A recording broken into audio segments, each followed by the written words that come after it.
So I had a bit of problem with this kitchen faucet. The water flow from the spout from this aerator here is a little restricted, and there was a bit of pressure built up and water started coming out from the side here.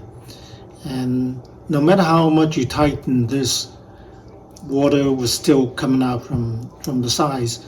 And you can't really over tighten the screen because this part here is plastic, and if you strip the thread, then this whole thing is done. And this thing here costs like $50 or so.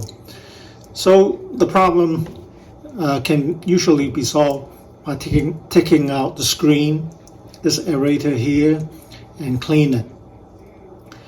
And with this type of removable or movable type of spout, there's another filter back here, and you have to take off this part. You unscrew this part to access the screen and clean the filter here as well.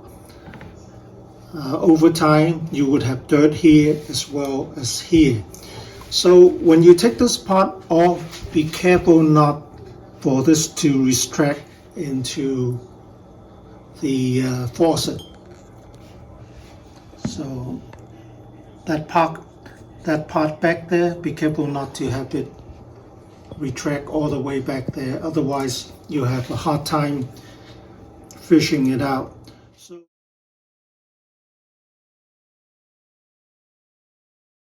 So what you see here inside this dispenser here, there's a screen, and you can see some debris blocking the screen, and that would restrict the flow of the water. So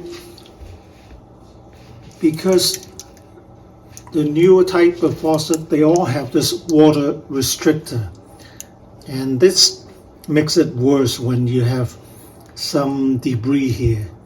So it would make water coming out really slow or uneven, or it will start to splash.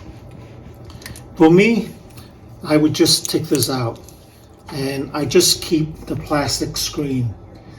That way water will not be aerated, but water will come out quickly and it won't splash.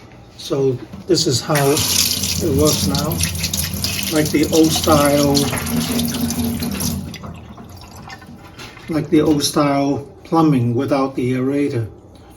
You will fill your cup of water quickly, or your kettle will be filled quickly. Actually, you wouldn't be wasting any water. It's not like when you're brushing your teeth, you just let the water run. If you have that habit, then you will waste more water. But you turn the faucet on or off when you need to. That way you don't really need the water restrictor. It just makes things worse, because you want to fill your cup or your kettle fast. You don't want to stand there and wait for the aerated water to come out. So of course, if you are the careless type, you let your water run, then maybe you should have the restrictor installed. So this is the aerated spout. You use less water, but you can also have, it makes a lot of noise, doesn't it?